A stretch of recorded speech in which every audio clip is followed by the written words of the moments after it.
While the president talks border security and common sense laws to deal with illegals, the Republican leadership continues to focus on DACA. But before any such amnesty bill can get to the president's desk, there are a couple of hurdles. The Senate is one, but prior to that, another big hurdle, the House Freedom Caucus, a.k.a. the constitutional compass of the Republican congressional leadership. The Freedom Caucus is holding firm to the crazy notion of no to amnesty and yes to the wall and border security and common sense immigration policy like E-Verify. You know, constitutional principles.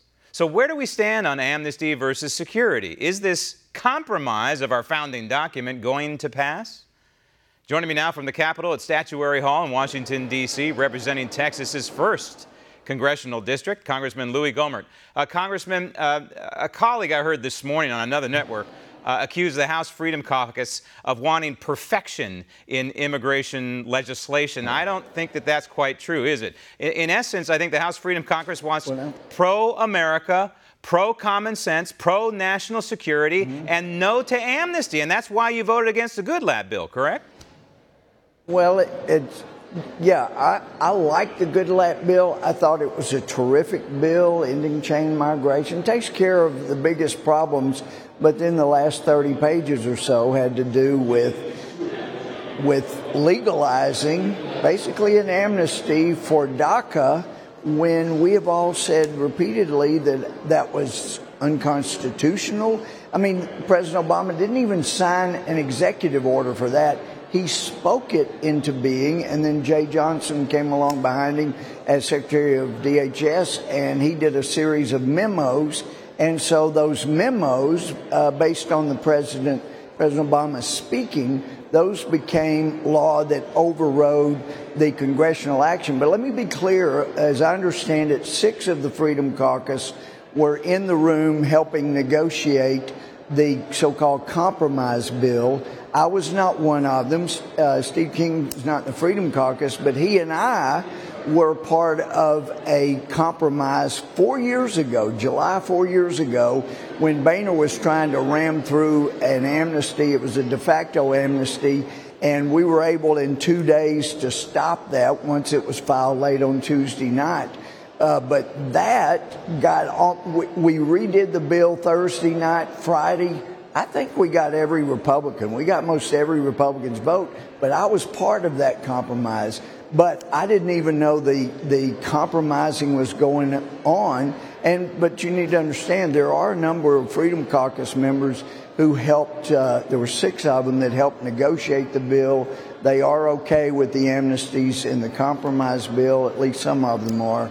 But the majority of us are standing firm, and I think the president's right. The direction we've been heading is not the right direction. And I got to go back to when the president was elected. You know, 2 weeks before the election, maybe 2 to 3 weeks, was when we had a Republican conference call with every Republican in the House on the conference call, and we were told by the Speaker, by Majority Leader Kevin McCarthy, and also by the head of the NRCC that they had been doing some polling.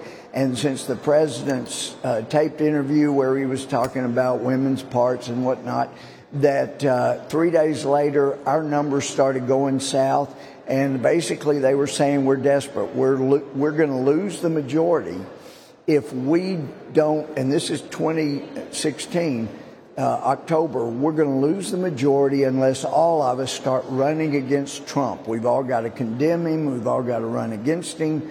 And there were 11 of us that were, when we were allowed to speak as members, I was like 3rd or 4th, and I was really upset. I said, and they actually said this line, we have got to hold the majority so that we can hold President Hillary Clinton accountable. I said, hold Hillary Clinton accountable?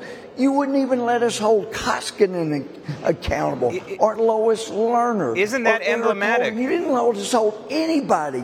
Yeah, and so isn't that anyway, emblematic of the problem? Right? The problem of the swamp, yeah. It tells you exactly. But if they were not supportive of the president 2 weeks before the election, That's why I wanted to know after the election in conference. I said, we're about to vote on a new speaker, and I know nobody has a real appetite for another speaker's race. Want to see more videos like this? Click on the link below and subscribe to One America News on YouTube, and call your cable provider and kindly demand that One America News is added to your lineup. Call and subscribe today.